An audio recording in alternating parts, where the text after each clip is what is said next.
যোৱাকালি পৰিৱেশ দিৱস আছিলে, তাতে মই ভিডিঅ' এটি কৰি থৈছিলোঁ, কিন্তু আপোনালোকক আজিহে দেখুৱাব পাৰিছোঁ।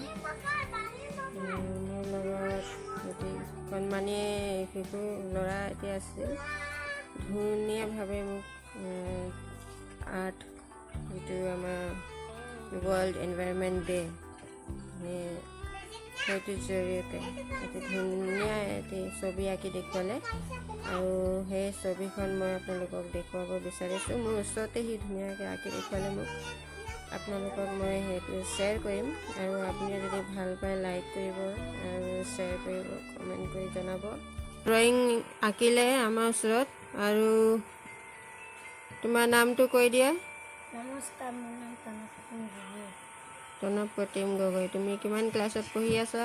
মই 3 পঢ়ি আছোঁ। ক্লাছ 3 পঢ়ি আছা? হৈ থাকিব লাগে, হয়নে নহয়?